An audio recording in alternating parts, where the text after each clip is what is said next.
It should have been Lexie Hall, the one that got the foul called against her. However, I think that we're making too much about this, Will. Like, you slow it down, it looks a lot more aggressive. I don't think it's anything like the same situation with Caitlin Clark. Now, when you take it to Alyssa Thomas, sure, but you're a sports guy, you're an athlete. Yeah. You look at that in real time, it doesn't look near as flagrant or on purpose. I am an athlete. You're right. You are a superb athlete. Not a foul. I agree. Not a flagrant.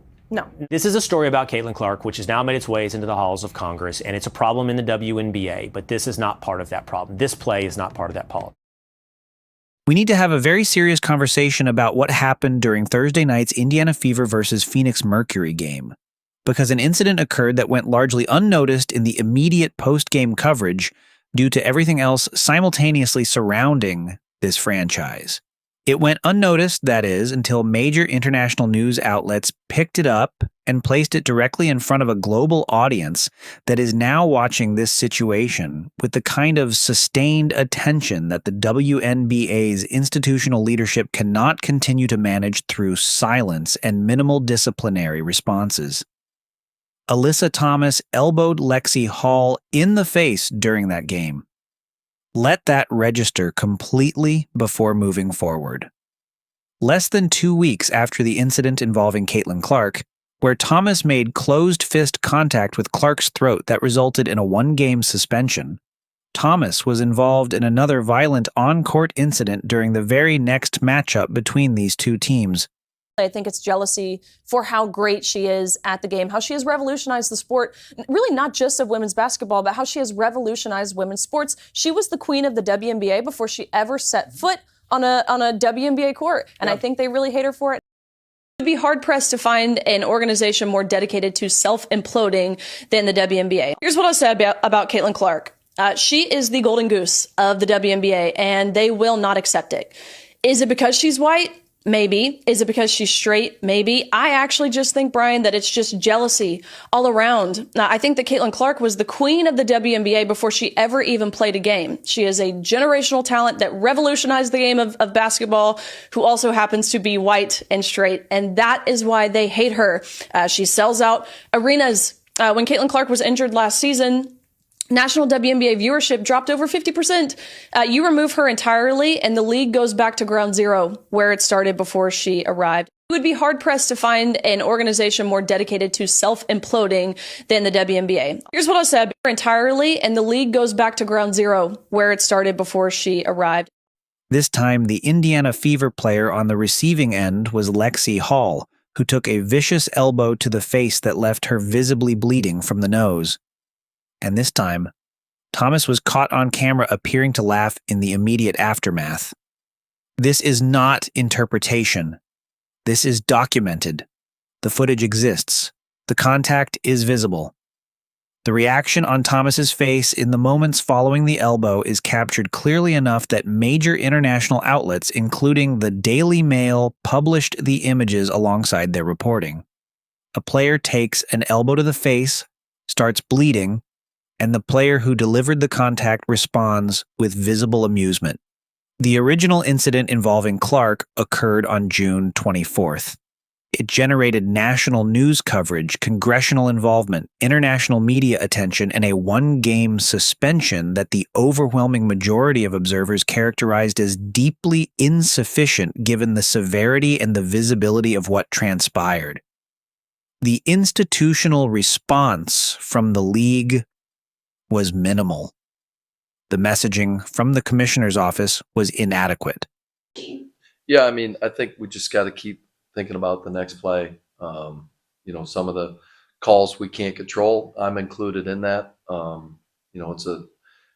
It can take away from the focus on the game, and that's what we need to keep focusing on. The signal sent to every player in this league about the consequences of directing physical conduct at Indiana Fever players was clear in its inadequacy. And now, less than 2 weeks later, with that inadequate signal still fresh and still unaddressed with any genuine institutional weight, another Indiana Fever player has been struck in the face during another game against the same opponent. The pattern is no longer something that can be dismissed as coincidence or attributed to the natural physicality of competitive basketball.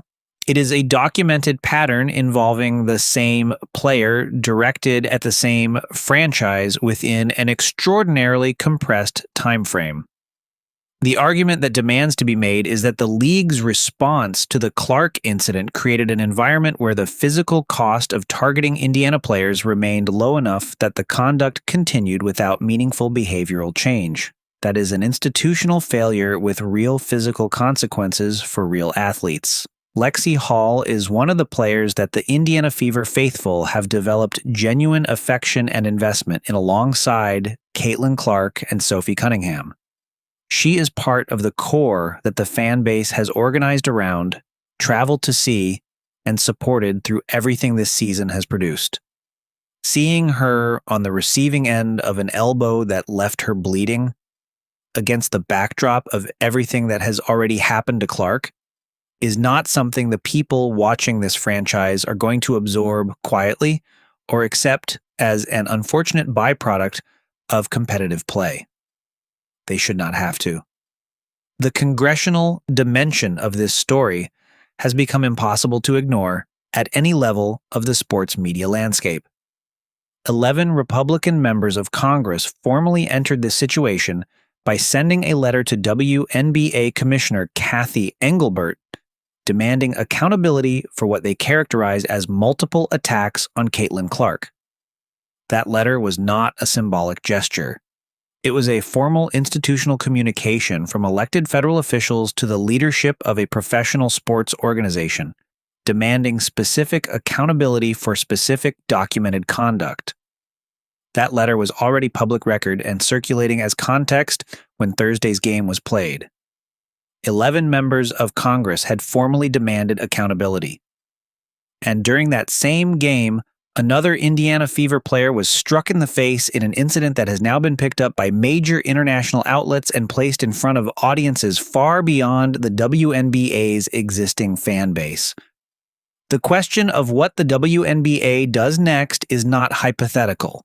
It is a live institutional decision with real visibility, real political pressure, and real commercial consequences directly attached to it. It is not ambiguous. The contact lands on her face. She begins bleeding from the nose, and the post-game review will determine how the league officially characterizes the nature of the play. Some observers have characterized the contact as incidental, as a natural result of physical play in the interior where arms and elbows are constantly in motion. Others have pointed to the location of the contact, the force involved, and Hall's immediate reaction as evidence of something that extends beyond ordinary competitive physicality. What separates this incident from a routine collision and gives it the institutional weight it currently carries is the context surrounding it. The same player. The same opposing franchise. The same compressed time frame of less than 2 weeks. And the documented post-game footage that captures Thomas appearing to laugh after Hall begins bleeding from her face. Reasonable people can disagree about whether the elbow contact was intentional in the way that deliberate targeting is intentional. What reasonable people cannot disagree about is what the visible reaction in the immediate aftermath communicates about how the player who delivered the contact internally processed what just happened to her opponent. Responding with visible amusement after another player begins bleeding from a facial injury is not competitive basketball behavior. It is a reaction that tells you something concrete about the internal framework within which this conduct is occurring, and it is a reaction that has now been seen by an international audience. Indiana won this game by a final score of 92-89. That competitive result matters for the obvious standing implications, and it also matters because losing that game in the context of everything surrounding this franchise would have added a dimension to the story that nobody associated with Indiana needed. The Fever found a way to win despite the circumstances, despite the absence of Caitlin Clark due to her ongoing injury recovery, And despite the charged emotional environment of playing this specific opponent in this specific moment of a season defined by institutional controversy. But the incident involving Lexie Hall exists completely independently of the final score, and it requires an institutional response that is proportionate to what has now been documented across 2 consecutive Indiana-Phoenix matchups involving the same player and similarly concerning physical conduct. Kathy Engelbert and the league's leadership have a decision to make. The decision is not complicated in its structure, even if the institutional politics surrounding it are uncomfortable. The question is whether the WNBA will apply disciplinary standards in a way that clearly communicates with specificity and with consequences that actually carry weight, that a documented pattern of physical conduct directed at players from a particular franchise involving the same individual across consecutive competitive matchups warrants a response that demonstrably alters behavior going forward. One-game suspensions do not alter behavior.